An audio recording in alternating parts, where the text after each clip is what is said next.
உங்களோட அணி வென்றிருக்கே சன்ரைசர்ஸ் ஹைதராபாத். என்னுடைய அணிந்தெல்லாம் அப்படி நீங்க எடுத்தடுப்பில் என்னுடைய அணின்னு சொல்ல வீட்டுல சொல்லிட்டு காவியம்மா ரொம்ப வந்து சண்டை பிடிச்சிருவா. ஏய் நான் காசை கொடுத்து வாங்கி வச்சிருக்கேன், இது என்னடா?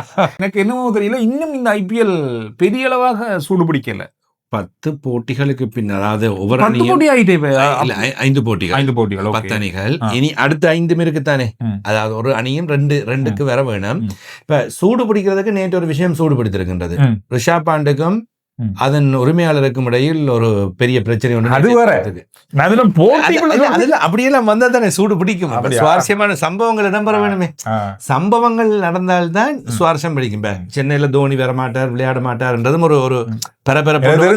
தோனி இல்லைன்னு ஒரு 50% IPL-க்கு களை விளையாண்டுட்டேன்னு நான் நினைக்கிறேன். ஆனா திடீர்னு இப்ப கம்பேக் அனௌன்ஸ்மெண்ட் நடக்குது. அது அவரை எப்படியாவது கொண்டு வரதுக்கு முயற்சி பண்ணுவாங்க. காலில் காயமா இருந்தாலும் வந்து கிரவுண்ட்ல நில்லுங்க சார். பிராக்டிஸ் பண்றார், மெதுவா அடிச்சு பார்க்க தொடங்கி இருக்கிறார். அப்படி இந்த விஷயங்களை சென்னை முயற்சி கொண்டு இருக்கின்றது. இப்ப முதலாவது தோல்வியோடு தோனி இருந்தால் தான் வெல்லலாம் என்ற மனநிலைமை சென்னை பக்கம் உருவாகிவிட்டது.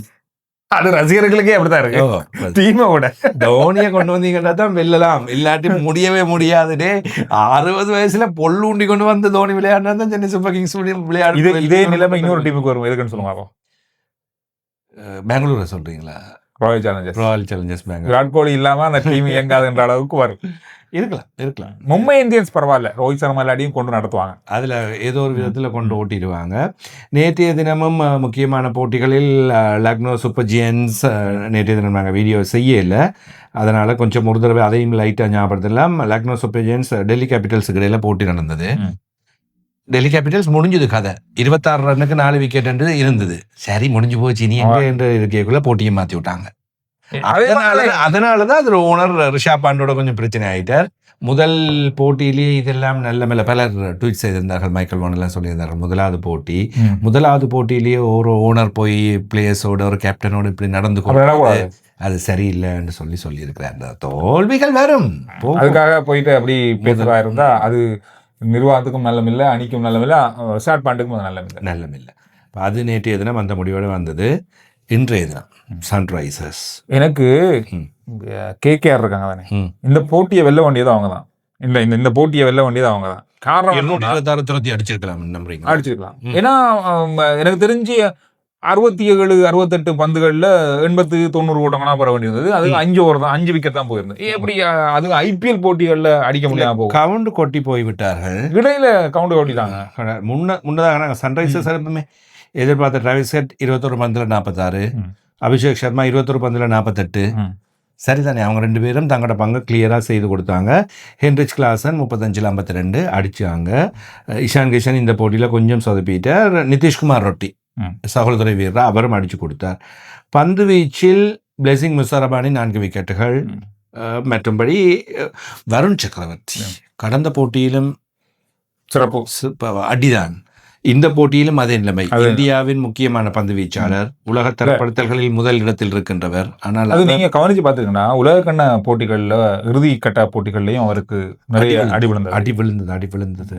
ஒரு பெரிய வீழ்ச்சி உண்டு. தமிழ் வீரர், ஆனால் பெரிய வீழ்ச்சி, நல்ல பந்து வீச்சாளர். ஆனா கடந்த காலங்கள்ல இப்ப IPL அவருக்கு புதுசு. இப்ப IPL வந்து யாரும் எந்த பந்துக்கும் அது நாங்கள் அதுல எந்த வீழ்ச்சி உண்டு. அவருடைய பந்து வீச்சில் வீழ்ச்சி உண்டு. அதாவது போட்டிகளை வெற்றி பெற்று கொடுத்து கொண்டிருந்தவர் திடீரென்று ஏதோ ஒரு தடுமாற்றம் அங்கே தெரிகின்றது. அது ஒரு பெரிய உண்மை.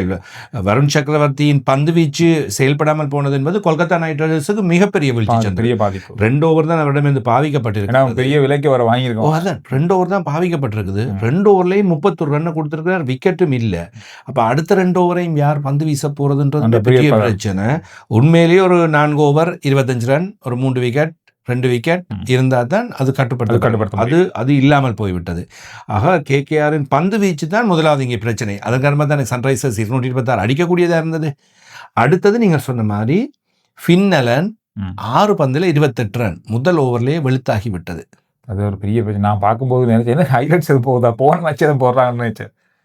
அதோடு அப்படியே ஆட்டம் இழந்து விட்டார், போட்டியினை எடுத்து செல்லவில்லை. அவர் ஆட்டம் இழந்ததும் அடுத்தடுத்து 2 விக்கெட்டுகள் விழுந்தன. அதுக்கு பிறகு ஆங்கிரிஷ் ரகுவன்சி கடந்த போட்டியிலும் நல்ல முறையில் ஓட்டங்களை பெற்றவர். ஒரு ரன் அவுட் குழப்பம், அஜின்கியா ரஹானேயின் ஆட்டமிழப்பு, அப்படி அந்த அடுத்தடுத்த ஒரு குழப்பமாகி போய் முடிய அணிக்குள்ள ஒரு குழப்பம் வந்து விட்டது. ஏற்கனவே ரன் அவுட் ஓட முடியாம மலிங்க பந்து வீசும்போது தடுத்து அப்படி அதாவது ஒரு பெரிய கலவரம் ஒன்று போய் கொண்டு அந்த ஓட்டங்களை ஓடி பெறுவதில் ஒரு சிக்கல் இருந்தது, சரியா செட் ஆகாமல் இருந்தோம். ரன் அவுட்டும் போச்சு. கேமரன் கிரீன் மாட்டம் இழந்ததும் போட்டி கிட்டத்தட்ட கை நழுவ போய் தொடர்ந்து ரிங்கு சிங் போராடி இருந்தார். ஆனால் பின்வரிசையில் எதுவுமே முடியல. எனவே இந்த மாதிரி ஒரு விஷயம் நடந்து KKR படுதோல்வி அடைஞ்சிருக்காங்க 65 ஓட்டங்களால KKR இப்பொழுது கேள்விக்குறியான நிலைமையில வந்திருக்கு. எப்படி இருந்த அணி எப்படி ஆகிருக்கு பாருங்க. அதுதான் எல்லா IPL வந்து இது எல்லா அணிகளும் கங்குலி வந்திருக்காரு. KKR மென்டல் தானே, அது KKR இருக்கிறவர் தானே, அதனால அவர் வந்திருக்கிறார். இப்ப இன்றைக்கு என்ன போட்டி நடக்க போகுது? சென்னை சூப்பர் கிங்ஸ் மீண்டும் தங்களுடைய 2வது போட்டியில் களமிறங்க போகின்றது. என்ன செய்ய, சென்னைன்னு சொல்லும் போது அந்த பரபரப்பை கொஞ்சம் சென்னை பரபரப்பா சென்னை சூப்பர் கிங்ஸ் நீங்க சோர்ந்து போய் சென்னை இல்ல, எங்களுக்கு தலைவர் இல்லாம கொஞ்சம் கஷ்டமா இருக்கு. நானும் அந்த ரசிகர் கூட்டத்துல ஒருத்தன் தான், அதனால அது அந்த தலைவர் வேணும்ன்றதால சரி. அதோட இன்னொரு பிளஸ் இன்றைக்கு என்னன்னு சொன்னா, சென்னையில நடந்த போட்டி நடக்க போகுது. அதான் முக்கியம். சென்னையில் தேர்தல் பரபரப்புகள், தேர்தல் பிரச்சாரங்கள் ஒரு பக்கமாக ஓடிக்கொண்டிருக்கின்றது. ஆனாலும் கூட இப்பொழுது சென்னையில் நடைபெற போகின்றது. இப்போ சில தகவல்கள் அல்லது சில பேர் தகவல் மூலமாக கிடந்தது, 1வது போட்டியிலும் சென்னை விளையாடப்பட வேண்டியது அந்த வேட்புமனு தாக்கல் நொமினேஷன் நடைபெற்றதுனால தான் சென்னையில் நடத்துவதற்கு காவல்துறை அனுமதி வழங்கவில்லை என்றால் சகல பாதுகாப்புகளையும் செய்வது கஷ்டமாக இருக்கும், அனுமதி வழங்காததான் குவாஹாத்திக்கு பண்ணாங்க. அதனால தான் மேட்ச் தோத்துது. இல்ல எனக்கு ஒரு இது அரசியலா நீங்க எடுத்துக்கொள்ளக்கூடாது. மறுநாட்கள்ல சில நேரில் சென்னை சூப்பர் கிங்ஸ் போட்டிகள் நடக்காம கூட போகலாம். இல்ல எப்படியுமே அதுல வந்து மிக முக்கியமான ஒரு விஷயம் விசில். இதுக்கு வந்து தடை, வேர்ல்ட் கப்லயே தடை, உள்ளுக்கு கொண்டு போக முடியாது.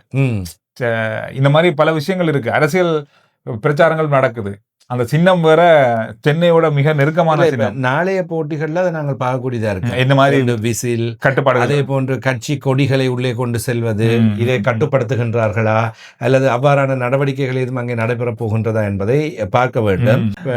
அணி விவரங்களை பொறுத்தவரையிலும் சொன்னது CSK சென்னை சூப்பர் கிங்ஸ் கிட்டத்தட்ட கடந்த போட்டி விளையாடிய அணிதான் பெரிய அளவில் இருக்க. எனக்கு தெரிஞ்சு இந்த போட்டியை வந்து சென்னை வெல்லுவாங்க நான் நினைக்கிறேன். வெற்றி பெறுவதற்கான வாய்ப்புகள் நான் நிறைய எதிர்பார்க்கிறேன். 90% நான் நினைக்கிறேன் இந்த போட்டியை அவங்க வெல்லுவாங்க. பஞ்சாபோடு தான் விளையாட போகின்றார்கள். பஞ்சாப் அணி வெற்றி ஒன்றை பெற்றிருக்கின்றது. இருந்தாலும் என்னதான் வெற்றி பெற்றாலும் இன்றைக்கு சென்னைக்கு வாய்ப்பு நிறைய இருக்கு நான் நினைக்கிறேன். ஒரு கம்பேக், சஞ்சு சாம்சன் மாதிரியானவர்கள், சஞ்சு சாம்சன் எல்லாம் கம்பேக்ல வந்து பெரிய அளவில் செய்வார்கள். ருத்ராஜ் கைக்வாட் முதல் போட்டிகள் இப்படித்தான். சில வேளையில் சன்ரைசர்ஸ் ஹைதராபாத்தில் நடந்தது, இவ்வளவு பெரிய வீரர்களை வைத்துக்கொண்டு முதல் போட்டியில் சொதப்பினார்கள். இப்பொழுது இந்த போட்டியில் அடித்து வெளுத்து நொறுக்கி வந்து விட்டார்கள். எனவே சென்னை சூப்பர் கிங்ஸ், இப்போ நாங்களும் அந்த அதை சொல்லலாமா அவர்களோட டெக்லைனா, இல்லாட்டி அது சொல்லலாம். நம்ம நாட்டிலையும் தடதானா? எங்க நாட்டுல அது தடை இல்லை. நீங்க இந்தியாவில இருந்து பார்த்து கொண்டு இருந்தீங்கன்னா அதுக்கு ஒண்ணுமே இல்லை. எப்படி இருந்தாலும் நம்ம சென்னை சூப்பர் கிங்ஸ் விளம்பரங்கள் எல்லாம் இந்த முறை அது இல்லாம பண்ணிருக்காங்க. நான் அதை கவனிக்கிறேன். இல்லை, எனக்கும் அப்படி எவ்வளவா நானும் கவனிச்ச மாதிரி தெரியல. நார்மலா அந்த தோனியே சொல்லுவாரு விசில் போடுன்னு சொல்லி. சில வேளைகளில் தேர்தல் மறைமுக பிரச்சாரங்கள் அல்லது தேர்தல் விதிமுறைகள் அவற்றின் அடிப்படையில் அவை ஏதாவது நிறுத்தப்பட்டிருக்கலாம், செய்யாமல் போயிருக்கலாம். பாப்பா தேடி பார்த்து நாங்கள் அடுத்த வீடியோல அதை பத்தி பேசலாம். சொல்லுங்க, நீங்க எப்படி இருக்க போகுது இன்றைய சென்னை சூப்பர் கிங்ஸ் போட்டி? யார் வெல்லுவாங்க? நாங்க சொல்ற மாதிரி சென்னை தான் வெல்லுமா? சேப்பாக்கம் மைதானம் அதிரப்போகிற சென்னை தான். இல்ல போட்டிகளை நாங்க வென்றிருக்கோம். அதிரப்போகின்றதா அல்லது இல்ல அதிரதான் போகுது. அதுல போகின்றது ரைட். பாட்டுக்கிறதுல நிகழ்ச்சிக்கு சொல்லி வழங்குறாங்க.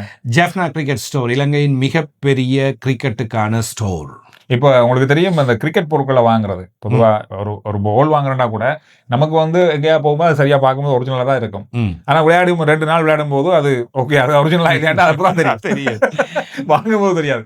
அப்படி இல்லாம ஒரிஜினல் அதாவது உபகரணங்களை, விளையாட்டு உபகரணங்களை நீங்க பெற்றுக்கொள்வதாக இருந்தால் ஜெஃப்னா ஸ்டோர் நீங்க ஆன்லைன்லயும் வாங்கலாம், கால் பண்ணி கேட்டும் வாங்கலாம், நீங்க நேரடியாகவும் போயிட்டு வாங்கலாம். தகவல்கள் எல்லாமே வந்து இந்த பார்க்கக்கூடிய இருக்கு, டிஸ்கிரிப்ஷன்லயும் இருக்கு.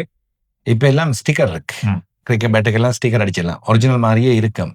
ஆனால் ஒரிஜினலான பொருட்களை அதை தருகின்றவரை உங்களுக்கு சொல்லி தருவார். அதை நீங்கள் ஜெஃப்னா கிரிக்கெட் ஸ்டோரில் பெற்றுக்கொள்ளலாம்.